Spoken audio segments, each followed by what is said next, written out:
कभी कभी वो ही लोग जिन्हें हम बहुत पसंद करते हैं, जिनके लिए हमने जीवन जिया, जिनके साथ रहने की कस्में खाए थे, बड़ी गहरा घाव देके चले जाते हैं।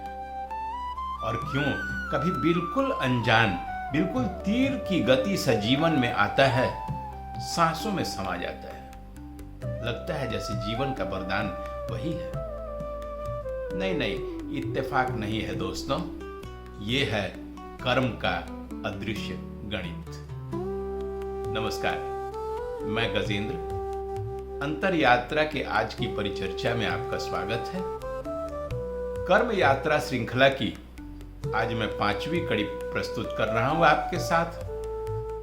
पहली कड़ी में हम जाने थे कर्म क्या है, दूसरी कड़ी में कर्म के प्रकार, फिर कर्म चक्र, फिर कर्म चक्र से मुक्ति के उपाय, और आज हम जानेंगे हमारे संबंधों पर कर्म का क्या प्रभाव पड़ता है।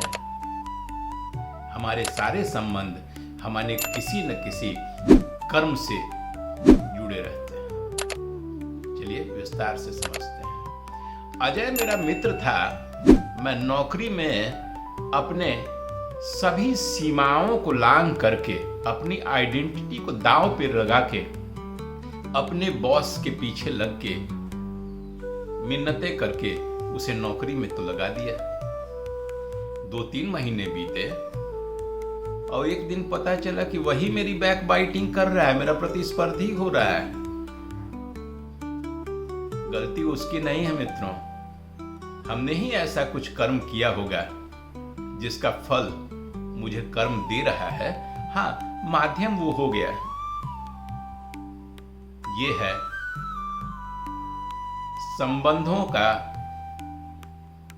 या संबंधों पर कर्म का प्रभाव।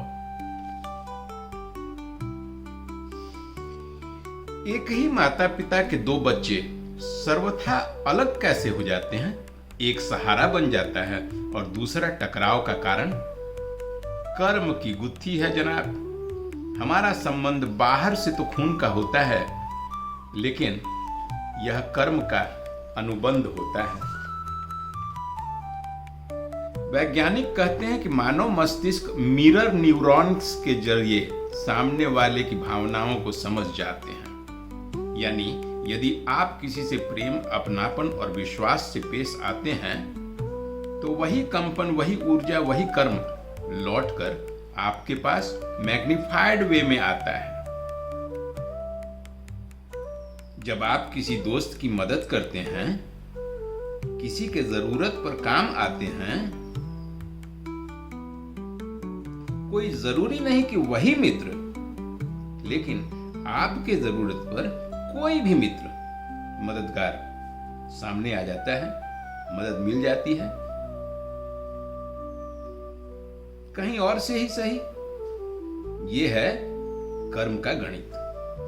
यही है कर्मजाल का अदृश्य गणित, जहां संबंध सिर्फ 2 व्यक्तियों तक सीमित नहीं रहते, बल्कि पूरे ब्रह्मांड में घुसते हैं। यह कर्म और संबंध का पहला रहस्य है। अब दूसरा उदाहरण देते हैं। कल्पना कीजिए कि एक पिता रोज काम से लौटकर घर आते हैं और अपने मोबाइल में लग जाते हैं। बेटा पूछता है, पापा आप थक गए हो क्या? तो पिता बिना उसकी तरफ नजरें उठाए ही जवाब देते हैं, हाँ मैं थक गया हूं, मुझे परेशान न करो। यही जवाब उस बच्चे के अवचेतन मन में दर्ज हो जाता है। वही बच्चा कल जब बड़ों से सवाल सुनता है तो जवाब कुछ भिन्न थोड़ी देता है, इसी तरह के होते हैं। और यह कर्म और संबंध का दूसरा रहस्य है। रहीम की वो पंक्तियां तो आपने भी सुनी होंगी, रहीमन धागा प्रेम का मत तोड़ो चटकाए, टूटे से फिर ना जुड़े, जुड़े गांठ पड़ जाए। रिश्ते भी कर्म जैसे ही होते हैं, एक बार आहत हो गए तो जुड़ने पर भी निशान रह जाते हैं। आधुनिक मनोवैज्ञानिक अध्ययन बताते हैं कि रिश्तों में असली खटास शब्दों से नहीं, बल्कि अनफोर्सीन बिहेवियरल पैटर्न से आती है। बार बार टालना, जवाब न देना या चुप्पी साध लेना, इन्हें साइकोलॉजिकल माइक्रो ट्रॉमा कहते हैं, जो दिखते तो छोटे हैं पर भीतर घाव बड़े गंभीर करते हैं। सवाल ये उठता है कि क्या हम रिश्तों को सुधार सकते हैं? जी हाँ, पर शब्दों से नहीं, कर्म से ही। एक फोन कॉल कर लेना, एक बार सचमुच तन्मयता से किसी की बातें सुन लेना, एक बार आंखों में आंखें डालकर मुस्कुरा देना, ये छोटे छोटे व्यावहारिक कर्म हैं जो रिश्तों को चमका देते हैं। याद रखिए, रिश्ते हमें ऊपर उठाते भी हैं और नीचे गिराते भी हैं, और इसका सूत्र सिर्फ एक है, आपका कर्म। कर्म एक बीज है और रिश्ते उसकी बेलें। जैसा बोओगे बेलें भी वैसी ही आएंगी ना। तो अगली बार जब आप किसी से बात करें तो सोचिएगा आप उस संबंध में कैसा कर्म बो रहे हैं, क्योंकि वही बनेगा इस रिश्ते का भविष्य। कर्म का क्या संबंध है, हमारे रिश्तों पर कैसे प्रभाव डालते हैं? कैसी लगी आज की परिचर्चा?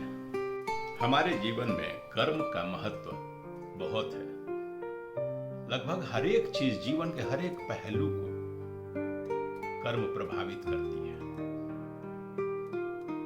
कर्म यात्रा की एक श्रृंखला अंतर यात्रा चैनल के तहत ही चल रही है। इसमें 4 एपिसोड पहले ही रिकॉर्ड हो चुके हैं। इस पूरे प्लेलिस्ट की लिंक मैं डिस्क्रिप्शन बॉक्स में डाल देता हूं। पूरा 5 और आगे आने वाली 2 और श्रृंखलाओं और कड़ियों को समझ लेने से, सुन लेने से पूरे कर्म के रहस्य आपके मस्तिष्क में क्लियर हो जाएंगे। तो अगली परिचर्चा में हम फिर मिलते हैं दोस्त। तब तक के लिए